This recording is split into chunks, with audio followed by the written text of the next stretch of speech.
Okay, by the time this video gets out there, there's probably going to be even more, but with a brand new multi-million page Epstein data dump, I wanted to dive in and look at the most immediately damaging stuff that we have, and also talk about just how badly the government screwed up, because it is bad, like historically bad levels of incompetence. Let's start with this, because we absolutely need the context. This is Todd Blanche, former personal lawyer for Donald Trump, who is now Deputy Attorney General of the United States. On January 30th, 2026, Blanche took the stage for a massive press conference unveiling that the DOJ and the FBI would be releasing about 3.5 million pages of new Epstein files as required by congressional law. The important part is at about 4 minutes and 10 seconds in, where he discusses the redaction guidelines and bloviates at length about how strict the criteria was, how hard their staff worked on these redactions, and how nothing was being withheld on the basis of national security. If you actually listened to him and took his words at face value, which you absolutely should not do, this is the most transparent administration ever. The quality of their work is unimpeachable, and the redactions that they made were only to protect victim information, nothing else. Sadly, that is a lie. Over the course of today's video, I'll go through a series of examples in an effort to give as comprehensive a look as I can so far for this file dump. But at the end of it all, I want everyone to consider a question.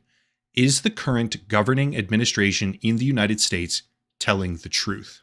Here we go. Item number 1, which is actually 2 documents in this case, EFTA 01660679 and EFTA 01660651. These documents show a collection of insane allegations against Donald Trump. These come from the NTOC, National Threat Operations Center at the FBI, which is where they process and vet public tips, and some of them are very obviously marked as not credible. Others are flagged as no contact made after attempting to follow up with the caller. But here and there, you start finding that some of these reports resulted in a, quote, lead being sent to conduct interviews. Obviously, I can't comment on the authenticity of these allegations overall, but there's something else I found interesting, something far more important in my mind that speaks to the credibility of the DOJ, the Department of Justice itself, and their decision-making when it came to these redactions. Look at these 2 documents. Separate files, sure, but not always different content. Quote, complainant was spoken to and deemed not credible. Additional research showed 3 separate blank, and then it's all redacted. However, this file isn't. The rest of the sentence says, quote, incidents involving police which requested in mandatory psychiatric evaluations, end quote. That right there, although small in a vacuum, is the very first example in a massive, massive pattern. A pattern where the DOJ is redacting things that make no sense, things that they have no legal right to withhold, and things that may in fact matter a great deal. We just don't really have the ability to know because we don't have the full picture. Example, they literally redacted the word none in this file, and you can straight up read some of the other redactions because they're not centered properly. It's a joke. Even still, keeping in mind that the goal here is to analyze everything as objectively as possible, we need to do a bit of a fact check because despite massively viral social media claims all over the place, these 2 files were not actually pulled down or deleted immediately after publication. There were some 404 errors displayed on the DOJ website briefly, but they were ultimately resolved within minutes, I think, actually, and the files are now clearly visible again. I'm not sure why that happened. The sheer amount of traffic may very well have played a part as people flooded into the directory specifically searching for those particular files, and it's entirely possible that the DOJ panicked, deleted them, and then reinstated them, like they appear to have done previously with a different batch of files, but this time I honestly see no indication of that happening. This time it feels like a genuine glitch. Do you want to know what isn't a glitch? This right here, an FD 302 victim interview, which is mostly redacted, clearly protecting certain perpetrator names alongside the potential victims. But even from what we see unredacted, quote, Maxwell presented blank to Trump and they had a conversation for approximately 20 minutes. Blank was invited to Mar-a-Lago, where she was given a tour by Trump with Epstein and Maxwell present. Nothing happened between blank and Trump. By the things that Maxwell said, it was made clear that blank was available. Maxwell said things like, oh, I think he likes you. Aren't you lucky? This is great. End quote. Put whatever kind of spin on that you want to. But what I see personally is a victim being presented to someone with the obvious implication that they can have her if they want her. These are very serious allegations, and they're not the only ones. The sole focus of the video, by the way, isn't just Donald Trump, so I'm not going to read all of them, but the gist of it is that there are incredibly damaging revelations about how close Trump and Epstein were, so far beyond what we've been told is true, it is no longer possible to hand-wave the files away as just a Democrat hoax. Pivoting back to the first two documents, I also want to point out something else. In between the spreadsheets and the accusations, we have emails in August of 2025. But the thing about these emails is that here we can see that they clearly acknowledge redacting a reporter's name, who explicitly is not a victim. Anthony Sibeli, I think is how you say it. While also on one of the sheets, failing to redact an actual potential victim name, Leslie McMichael, in a further display of incompetence. Like I said previously, the video isn't focused solely on Donald Trump, but we're looking at well over 5,000 mentions of his name, and that's only the searchable portions of the archive that they've indexed, which hasn't even all been released so far. Let's move on to someone else, okay? Arguably the largest individual catalyst who has been deliberately stoking speculation about Donald Trump and Jeffrey Epstein, and that is Elon Musk. Elon has long maintained his near total separation from Epstein. He claims that the photograph of him and Ghislaine Maxwell is just a photobomb that she perpetrated and he had no idea about it. He claims that he was invited to Epstein Island but refused, and he desperately lashes out at anyone who insinuates otherwise over the past several months. Quote, "Shame on Sky News for this utterly misleading headline. Anyone pushing this false narrative deserves complete contempt. Epstein tried to get me to go to his island and I refused. Yet they named me even before Prince Andrew, who did visit." End quote. Strong words, very defensive, but it turns out that we actually have emails between Musk, Epstein, and Leslie Groff, one of Epstein's assistants, reading, quote, Elon to Epstein, "Will be in the BVI/St. Bart's area over the holidays. Is there a good time to visit?" End quote.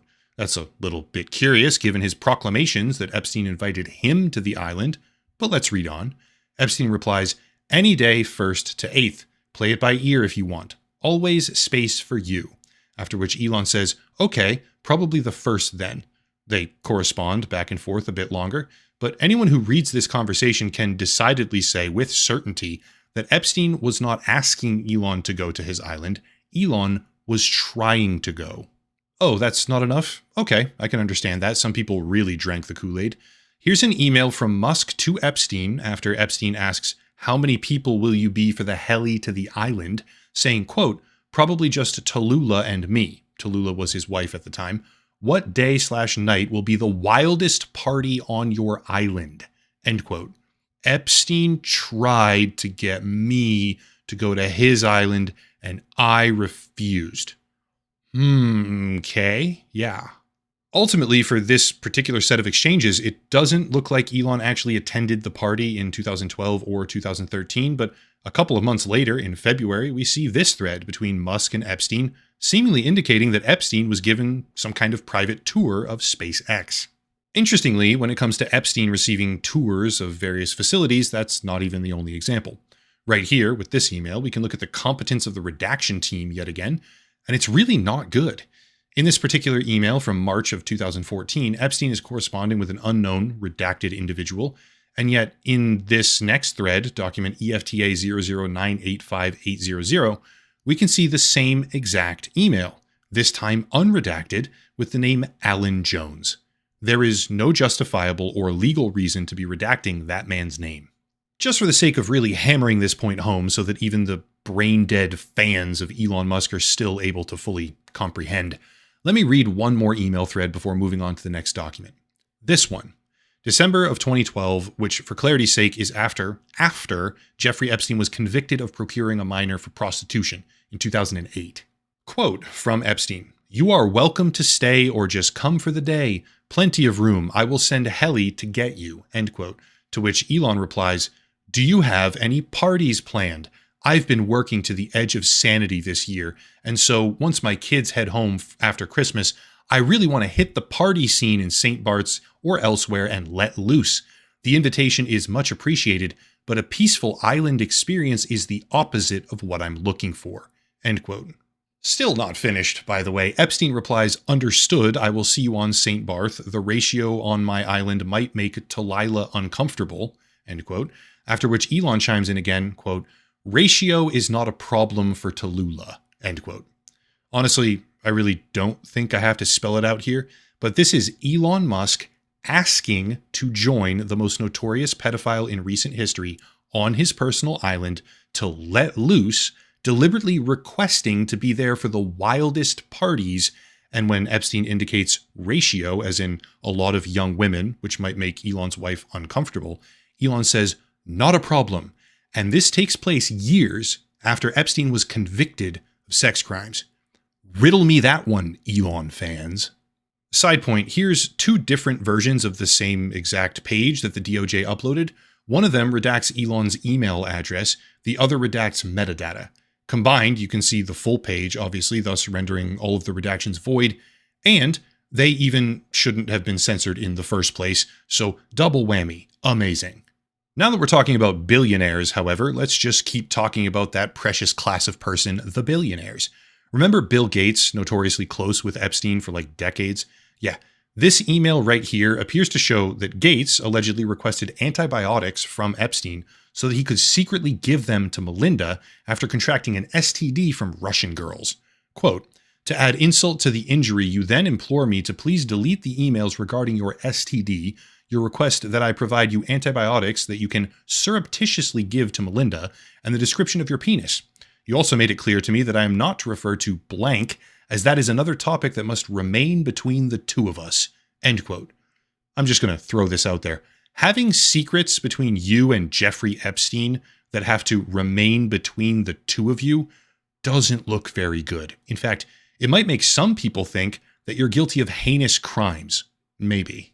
For context, by the way, speaking to Vanity Fair in March of 2022, Melinda Gates said, quote, I did not like that he had meetings with Jeffrey Epstein. No, I made that clear to him. Then saying, after meeting Epstein a single time, quote again, I regretted it the second I walked in the door. He was abhorrent. He was evil personified. My heart breaks for those women, end quote. At various times afterwards, she heavily insinuates that association with Epstein was one of the factors behind their entire divorce. And if I had to speculate here, I would say that sharing secrets with Epstein and trying to sneak her antibiotics could hypothetically have caused a marriage to crumble.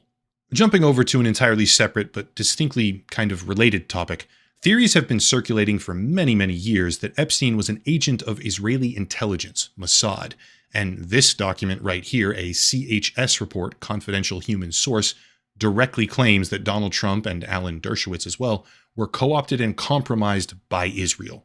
I think it's worth noting that confidential human source intelligence is not a public tip line. It's a cultivated agency source working directly with the FBI prior to that point in time. It's not an agent or an employee, it's a source, which doesn't necessarily mean it's true, by the way, but it's not a random phone call. This is a significantly elevated level of intelligence gathering far beyond just anonymous tips. Still, as with practically every single other document, the DOJ and the FBI, I guess, appear to be breaking the law. Looking at this right here, we can see Harry Tenosodenbio, however the fuck you say that. That name is clearly visible right here, but then redacted in the very same line. This guy is an Indonesian billionaire politician, by the way, continuing the trend of billionaires being deeply associated with Epstein, but it's difficult to emphasize just how pathetic it is to have the same name illegally redacted on one side, but left plainly visible on the other side of the same line of the same document. A child could quite literally do a better job of redacting these files. Not necessarily a billionaire, yet, I should say, but Howard Lutnick, Secretary of Commerce appointed by Trump himself, was also visiting Epstein's island as per these files, corresponding with Leslie Groff at the time. Once again, Leslie Groff was Epstein's assistant, and this happened in 2012, despite Lutnick in 2025 saying, quote, in the 6 to 8 steps it takes to get from his house to my house, my wife and I decided that I will never be in the room with that disgusting person ever again, referring to Epstein, after an interaction from 2005. Don't believe me? Okay, sure. That's fine. Here's the actual video. It's a whole lot worse. And we left. And in the 6 or 8 steps it takes to get from his house to my house, my wife and I decided that I will never be in the room with that disgusting person ever again. Really? So I was never in the room with him socially, for business, or for even philanthropy. If that guy was there, I wasn't going because he's gross. Oh yeah, dude. He's so bad that Howard Lutnick was directly emailing with Epstein and his assistant about going to lunch on the island in 2012, 7 years after he vowed to never be in the same room with him because he's gross. He really put his foot down on that one, didn't he? Moving on, we have Kevin Warsh, Trump's current pick to replace Jerome Powell as chairman of the Federal Reserve, who also apparently went visiting on the island for the very same party, making me wonder just how many people in the current administration were straight up friends with the guy well and truly after his conviction in 2008. However, just to reiterate one of my sort of pillar arguments here, the greatest blunder by far are the redactions. Frankly, I'm honestly baffled. They redacted a fucking Wikipedia article from 2022 about Trump. Look here. This is an archived version from the exact same time period where they took out words in the DOJ files like Italia, DC, and Stone, as in Roger Stone, despite his name appearing 7 other times in the same article. You could not possibly fuck up these redactions any worse if you literally tried to. It's straight up insane how many completely unnecessary and totally irrelevant redactions are in these files, not to mention the stuff that they just messed up or failed to do. How about this? Here's another troubling exchange. Email from Epstein to an unknown individual. Quote, "Where are you? Are you okay? I loved the torture video." To which the unknown person replies that they're in China. Epstein then says, "Hope to see you." Alarmingly, that's not even the only mention of torture, because in September of 2011, we have these emails between a man named Tancredi Marchiolo and Epstein, in which Epstein says, quote, "What would you like me to do with your friend? Do you want me to try to do her or just torture her?" Tancredi Salvatore Marchiolo, as far as I can tell, is a hedge fund guy, formerly a partner at Bremner Capital, and now potentially working at a place called Harbor V Limited as a director after using a slightly different name in the filings. Not entirely sure who this guy is, but he shows up a lot in these files directly with Epstein, like well over 1,000 mentions. Going on a bit of a tangent right now, some people may not be fully aware of the scope here. This isn't just Epstein and a few friends, and I care more about these other policies.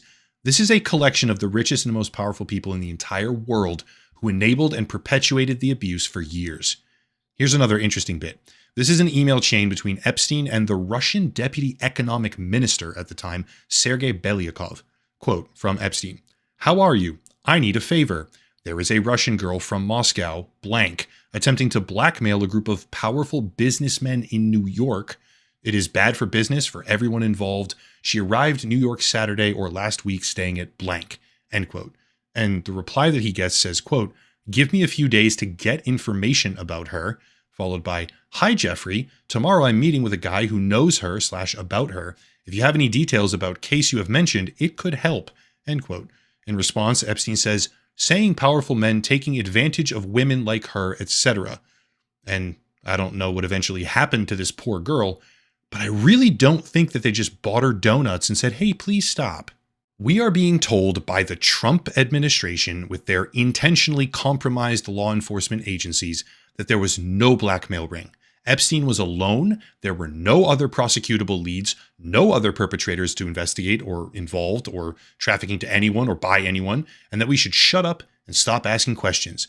The FBI director has been saying that. The attorney general has been saying that. All of his top officials are backing him when they say that there's nothing to see.